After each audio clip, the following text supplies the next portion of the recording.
pagi, Shalom. Kalau kita perhatikan dalam perjanjian baru, Yesus mengenalkan Allah sebagai Bapa dan kita sebagai anak. Dan kenapa kita sebagai anak? Kalau kita perhatikan, syarat menjadi anak hanya kepercayaan. Contoh begini, ada seorang suami istri, waktu anaknya lahir, dia bilang kepada anaknya, ini bapakmu, ini mamamu. Waktu anak itu percaya, sahlah mereka menjadi bapa dan ibunya. Artinya, syarat menjadi anak tidak ada hubungan dengan perbuatan. Hubungannya hanya dengan kepercayaan. Jadi kalau syarat menjadi anak tidak ada hubungan dengan perbuatan, maka perbuatan tidak bisa menggagalkan dia menjadi anak. Artinya apa?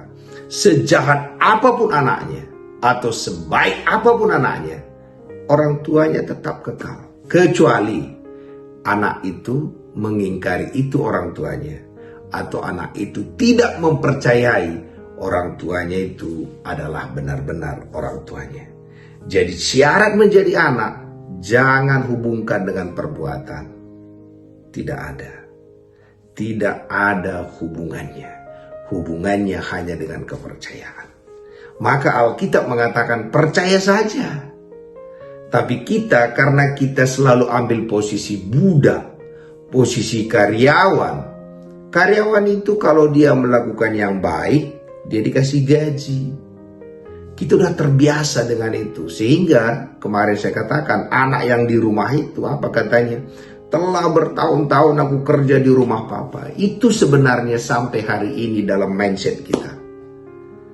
Tuhan angkat posisi kita lebih daripada karyawan. Dia adalah Bapa kita. Terus kita ngapain? Kerjaan kita mengerjakan bisnis Bapa kita. Bisnis Bapa kita apa? Melayani orang.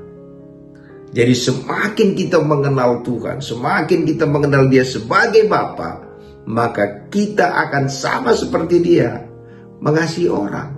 Dan itu bukan karena usaha, tapi karena Bapaknya baik, anaknya baik. Sehingga hari ini semuanya kita, baik kita lagi kerja di perusahaan, di mana saja, kerjaan kita ada satu, yaitu mengerjakan pekerjaan Bapa kita. Apa pekerjaan Bapa kita? Memberitakan Injil. Apa motivasinya? Supaya mereka merasakan kasih Bapa yang besar itu. Sehingga hari ini kita merdeka, status kita kekal. Tidak ada mantan anak. Dan karena kita anak, warisan Bapa kita milik kita. Kita punya hak penuh untuk menikmati warisan Bapa kita. Dan warisan Bapa kita adalah apa yang Yesus kerjakan di kayu salib itu menjadi warisan kita.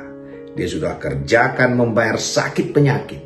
Kesembuhan adalah warisan kita. Dia sudah miskin. Berkat juga adalah warisan kita.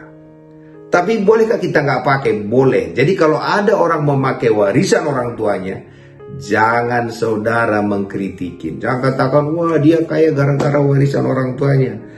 Iya, nggak ada yang salah di situ. Nggak ada yang salah. Mungkin kita jauh lebih hebat dari dia. Tapi karena orang tuanya kaya, maka dia lebih diberkati dari kita. Jangan dihakimi.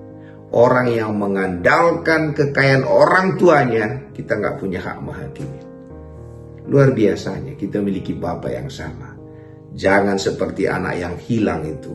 Dua-dua hilang. Satu merasa harus jadi karyawan, yang satunya merasa sudah tidak layak lagi. Dia Bapa kita dan kita kekal sebagai anaknya. Terpuji nama Tuhan.